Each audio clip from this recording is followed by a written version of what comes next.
Basically আজকে আমরা review করতে যাচ্ছি 2021 সালের নিউলি লঞ্চ একটা ল্যাপটপ, তা হচ্ছে এইচপি ভিক্টাস 16। সো 16 ইঞ্চের এই ল্যাপটপটি কিন্তু এইচপির নিউয়েস্ট মেম্বার। আমরা যারা এইচপি লাইন আপ সম্পর্কে জানি এবং এইচপি গেমিং সেগমেন্ট সম্পর্কে আমরা জানি, তারা কিন্তু মোটামুটি সবাই অবগত যে এইচপির একটি গেমিং সেগমেন্ট আছে, তা হচ্ছে এইচপি ওমেন। আর 2021 সালে এইচপি নিউলি লঞ্চ করেছে বাজেট ফ্রেন্ডলি সেগমেন্ট, তা হচ্ছে এইচপি ভিক্টাস। রিভিউটি আমরা শুরু করি হার্ডওয়্যার সেগমেন্ট দিয়ে। কী কী স্পেসিফিকেশন থাকছে এই ল্যাপটপটিতে? কম্পিউটার মিনিতে কিন্তু এইচপি ভিক্টাসের অনেকগুলো ভেরিয়েন্ট অ্যাভেলেবল, বাট আমি রিভিউ ইউনিট হিসেবে যে ল্যাপটপটি পেয়েছি তার মধ্যে থাকছে Ryzen 7 5th জেনারেশনের প্রসেসর, যার মডেল নাম্বার 5800H। এটি টার্বো বুস্ট করে নিতে পারে 4.4 GHz পর্যন্ত। তো বুঝতেই পারছেন খুবই পাওয়ারফুল প্রসেসরটি, capable of doing any kind of multitasking. আর এরপরে থাকছে 8GB DDR4 র্যাম, এটি আপগ্রেডেবল, যার বাস স্পিড 3200 MHz। থাকছে 512GB NVMe SSD। সো এর রিড এবং রাইট স্পিডও যথেষ্ট ভালো, সো এটা নিয়ে আমাদের কোনো কমপ্লেইন নেই। আর গ্রাফিক্স প্রসেসর হিসেবে কি থাকছে এখানে? জিপিইউ অপশন হিসেবে এই ল্যাপটপটিতে আমরা পাচ্ছি NVIDIA RTX 3050 Ti with 4GB VRAM। So এই ল্যাপটপটি কিন্তু আমরা বলতে পারি গেমিং ল্যাপটপ হিসেবে, লাইক বাজেট ফ্রেন্ডলি ল্যাপটপ হিসেবে কিন্তু capable of playing any kind of games of modern time. Victus ল্যাপটপটির ডিজাইন এবং বিল্ড কোয়ালিটি নিয়ে মিক্সড একটা ফিলিং কিন্তু আমার মধ্যে কাজ করেছে। লাইক আমি বলতে পারি না ডিজাইন খারাপ, আবার বলতে পারি না বিল্ড কোয়ালিটি খুবই প্রিমিয়াম। সো ডিজাইন সেগমেন্টের কথা স্পেসিফিক্যালি বলতে গেলে বলতে হয়, ওমেন লোগোটা যদি আপনি খেয়াল করেন তারই কিন্তু হাফ সেগমেন্ট এখানে আমরা দেখতে পাচ্ছি।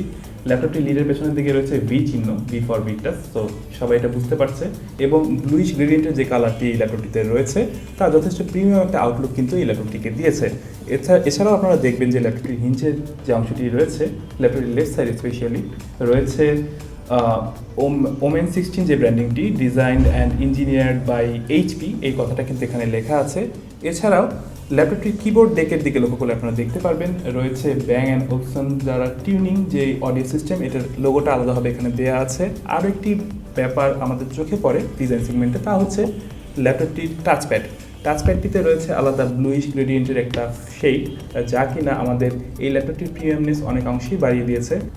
আর ডিজাইন সেগমেন্টের আরও একটি প্লাস পয়েন্ট, তা হচ্ছে এই ল্যাপটপটির ওয়েবক্যাম রয়েছে।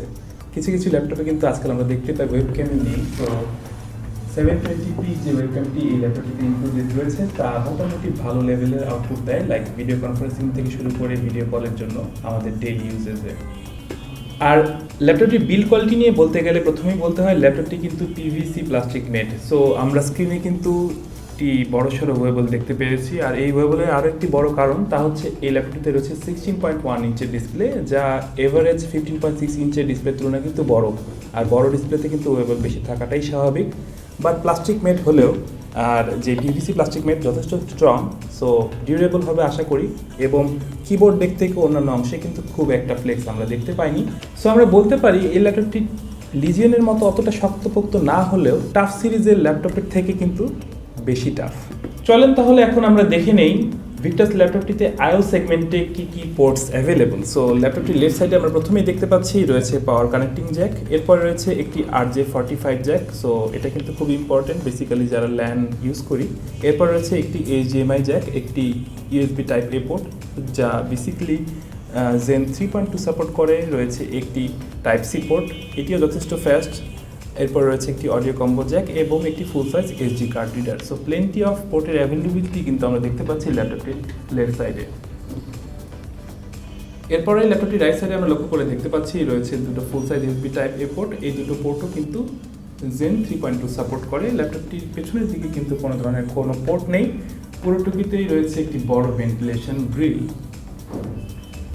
ল্যাপটপটির সবচেয়ে ইম্পর্টেন্ট ফিচার হচ্ছে এই ডিসপ্লেটিতে। বেসিক্যালি 2021 সালে কিন্তু নিউলি লঞ্চ হয়েছে 16 ইঞ্চের ল্যাপটপগুলো, তার মধ্যে ভিক্টাস একটি।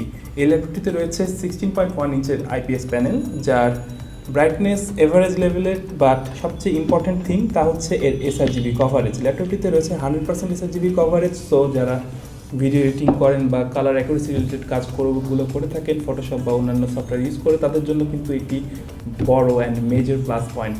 সো আলাদা একটা মনিটর আপনাদের ক্যারি করতে হবে না for colour accuracy. So so এই একটা সাপোর্ট কিন্তু এই ল্যাপটপ থেকে আপনারা পেয়ে যাবেন যদি এটি একটি গেমিং ল্যাপটপ।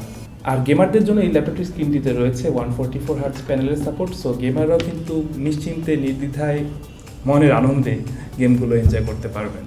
এরপরে আমাদের ল্যাপটপটির কিবোর্ড ইউজ করে টাইপিং এক্সপিরিয়েন্স কেমন ছিল তা বলতে গেলে বলতে হয় আমি কিন্তু ডেইলি ওয়ার্ক যেগুলো করে থাকি ওয়ার্ক এবং চোর্স সেগুলো কিন্তু এই কিবোর্ডটি ইউজ করে খুব কমফোর্টেবল ইউজ করতে পেরেছিলাম। বাট কিছুটা নেগেটিভিটি আমার কাছে মনে হয়েছে, তা হচ্ছে এর যে এসকেপ থেকে শুরু করে F9 পর্যন্ত F12 পর্যন্ত যে উপরের সেগমেন্টের কিগুলো আছে তা কিন্তু কিছুটা স্মল।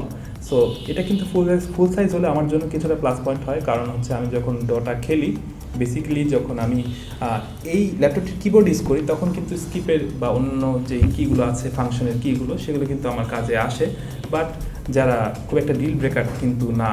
আর এই ল্যাপটপটিতে প্লাস পয়েন্ট কিবোর্ডটিতে তা হচ্ছে কিবোর্ডটিতে রয়েছে ফুল সাইজ নাম কিপ্যাড। সো এটা কিন্তু অনেকেই চান যে কিবোর্ডটিতে থাকবে একটা ফুল সাইজ কিবোর্ড ল্যাপটপটিতে থাকবে। সো এটা অনেকের জন্যই বড় একটা প্লাস পয়েন্ট। আর ল্যাপটপটিতে রয়েছে ব্যাকলিট কিবোর্ড অপশনটি, যদিও 8GB নেই, বাট ব্যাকলিট যে অপশনটি এটি কিন্তু 3 লেভেলে আপ এবং ডাউন করা যায়, আপনার নিড ওয়াইজ আপনি চেঞ্জ করে নিতে পারবেন।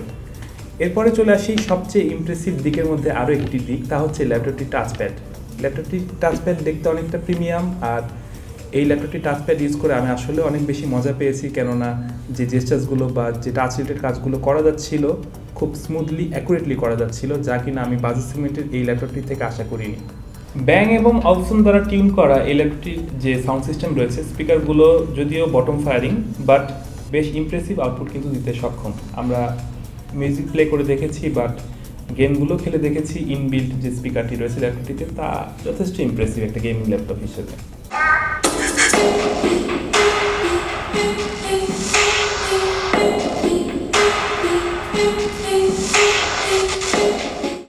আর ব্যাটারি ব্যাকআপ কেমন তা টেস্ট করার জন্য আমরা এভারেজ টু মডারেট ইউজে এই ল্যাপটপটি থেকে 5 to 5.5 আওয়ার্সের মতো ব্যাটারি ব্যাকআপ পেয়েছি। তার যথেষ্ট কারণ আছে, তার কারণ হচ্ছে এই ল্যাপটপটির স্ক্রিনটি কিন্তু বড়, আর আপনি যদি গেম খেলেন তাহলে এই ল্যাপটপটি থেকে ডিরেক্টলি ব্যাটারি ব্যাকআপ পাবেন অ্যারাউন্ড 1 to 1.5 আওয়ার্সের মতো। ভিউয়ার্স, এখন আমরা চলে যাব ডিরেক্টলি আমাদের বেঞ্চমার্কিং সেগমেন্টে। সেখানে আমরা কিছু বেঞ্চমার্কিং স্কোর অ্যানালাইসিস করে দেখব আসলেই রিয়েল ওয়ার্ল্ডে এই ল্যাপটপটির পারফরমেন্স কীরকম। তারপরে আপনাদের ফেভারিট সেগমেন্ট আপনাদের গেমিং সেগমেন্টে চলে যাব, সেখানে আমরা বেশ কিছু গেম প্লে করে দেখব আসলেই এই ল্যাপটপটির হিট ম্যাটার থেকে শুরু করে আউটপুট এবং ইন গেম পারফরমেন্স কীরকম। বেঞ্চমার্কিং কম্প্যারিজনের প্রথমে আমরা ইউজ করেছি 3D মার্ক টুলটি। সো এখানে আমরা দেখতে পাচ্ছি ভিক্টাস 16 ল্যাপটপটিতে গ্রাফিক্যাল স্কোর এসেছে 5219, সিপিইউ স্কোর এসেছে 7714 এবং ওভারঅল স্কোর আমরা পেয়েছি 54485, যা কিনা ডিরেক্টলি RTX 3060 ল্যাপটপটির সাথে কম্পেয়ার করলে খুব একটা কম না।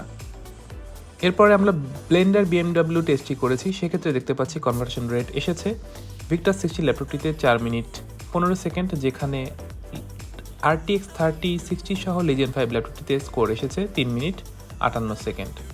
তারপরে আরও একটি কনভার্সন টুল হ্যান্ডব্রেক আমরা ইউজ করেছি, এক্ষেত্রে সময় লেগেছে 7 মিনিট 40 সেকেন্ড। আর Legion 5 ল্যাপটপটিতে দিকে লক্ষ্য করলে আপনি দেখতে পাবেন সময় লেগেছিল 6 মিনিট 40 সেকেন্ড। তারপর সিনেবেঞ্চ রিলিজ 20 দিকে লক্ষ্য করলে আমরা দেখতে পাচ্ছি ভিক্টাস 16 ল্যাপটপটিতে সিঙ্গেল কোর সিপিইউ স্কোর এসেছে 550 এবং মাল্টি কোর স্কোর এসেছে 4770। আর ডিরেক্টলি আমরা যদি Legion 5 এর দিকে লক্ষ্য করি, সেক্ষেত্রে সিঙ্গেল কোর সিপিইউ স্কোর এবং মাল্টি কোর সিপিইউ স্কোরের আসলে ডিফারেন্স নেই বললেই চলে। লাস্টলি আমরা সুপারপজিশন বেঞ্চমার্কটি রান করেছি, এক্ষেত্রে আমরা দেখতে পাচ্ছি ভিক্টাস 16 ল্যাপটপটিতে স্কোর এসেছে 9655 এবং অবাক করার মতো বিষয় হচ্ছে Legion 5 ল্যাপটপটিতে স্কোর এসেছে 13924। এটি কিন্তু বুঝিয়ে দেয় স্পেশালি RTX 3050 তুলনায় RTX 3060 বেশ পাওয়ারফুল। গেমিং বেঞ্চমার্কে প্রথমে আমরা shadow of the Tom Raider গেমটি প্লে করেছি। আমরা দেখেছি ভিক্টাস 16 ল্যাপটপটিতে এভারেজ FPS এসেছে 79 এবং 1% লোতে আমরা স্কোর পেয়েছি 68 FPS। তারপরে একটি গ্রাফিক্স ইন্টেন্সিভ গেম, তা হচ্ছে উইচার 3 আমরা ইউজ করেছি। ভিক্টাস 16 ল্যাপটপটিতে আমরা এভারেজ FPS পেয়েছি 77 এবং 1% লোতে আমরা FPS পেয়েছি 20। এরপর আমরা ফার ক্রাই 5 গেমটি খেলেছি ভিক্টাস 16 ল্যাপটপটি প্লে করে। সো এক্ষেত্রে এভারেজ FPS এসেছে 82 এবং 1% লোতে FPS আমরা পেয়েছি 38। ডিরেক্টলি আমরা যদি কম্পেয়ার করি উইথ Legion 5, তাহলে আমরা দেখতে পাচ্ছি এভারেজ FPS লিজেন্ড 5 এসেছে 102 এবং 1% লোতে স্কোর এসেছে 74। একটি world roaming game Mafia definitive edition এই ল্যাপটপটি ইউজ করে মানে ভিক্টাস 16 ল্যাপটপটি ইউজ করে আমরা এভারেজ এফপিএস পেয়েছি 54 এবং 1% লোতে স্কোর এসেছে 34। যেখানে ডিরেক্টলি আমরা যদি লিজেন্ড 5 এর সাথে কম্পেয়ার করি দেখতে পাচ্ছি এভারেজ এফপিএস ল্যাপটপটিতে ছিল 79। খুবই জনপ্রিয় একটি ই স্পোর্টস টাইটেল তা হচ্ছে ভ্যালোরেন্ট। ভিক্টাস 16 ল্যাপটপটি ইউজ করে আমরা এভারেজ এফপিএস পেয়েছি 143 এবং 1% লোতে এফপিএস এসেছে 99। এতক্ষণ যারা আমাদের সম্পূর্ণ রিভিউটির সাথে ছিলেন তারা কিন্তু অলরেডি বুঝে গিয়েছেন যে ল্যাপটপটির বেশ কিছু ভালো দিক আছে। আমি কিন্তু শুরু করেছিলাম ল্যাপটপটির নেগেটিভ একটা দিক দিয়ে, বাট শেষমেশ আমি গেমগুলো খেলে এবং বেঞ্চমার্কিং টেস্ট করে দেখেছি এই ল্যাপটপটির সবচেয়ে ইমপ্রেসিভ দিক হচ্ছে এর থার্মাল ম্যানেজমেন্ট। হিটিং কোনো ইস্যু কিন্তু আমরা এই ল্যাপটপটি থেকে দেখিনি। সো আমরা বলতে পারি অ্যাটলিস্ট কিছু বাজেট সেগমেন্টের ল্যাপটপ যেগুলো বাজারে পাওয়া যায় তার তুলনায় যথেষ্ট premium support specially heat management থেকে শুরু করে গেমস সেগমেন্টে আমাদেরকে এই ল্যাপটপটি দেবে। সো যেহেতু এই ল্যাপটপটির গেমিং ল্যাপটপটির হিট ম্যানেজমেন্ট বেটার, সো লংজিভিটিও বেটার, এটা বলার অপেক্ষাই রাখে না। ভিউয়ার্স, এই ছিল আজকে আমাদের এইচপি ভিক্টাস 16-এর ফুল রিভিউ। 2021 সালের নিউলি লঞ্চ এই ল্যাপটপটির রিভিউ কেমন লাগলো এই ভিডিওটির কমেন্ট বক্সে কমেন্ট করে জানাতে ভুলবেন না। অবশ্যই আমাদের কম্পিউটার ম্যানিয়ার এই রিভিউ চ্যানেলটি সাপোর্ট করে আমাদের সাথে থাকবেন। আপনাদের কোনো সাজেশন থাকলে অবশ্যই কমেন্ট বক্সে কমেন্ট করে জানাবেন। অবশ্যই ভিডিওটি শেয়ার করতে ভুলবেন না। আবারও নতুন কোনো ল্যাপটপ নতুন কোনো ভিডিও নিয়ে শিখতে আবারও চলে আসবো আপনাদের সাথে। টিল দেন সবাই ভালো থাকবেন। জি শিখতে ফ্রম কম্পিউটার ম্যানিয়া। আজকে সাইন আউট দিলাম না।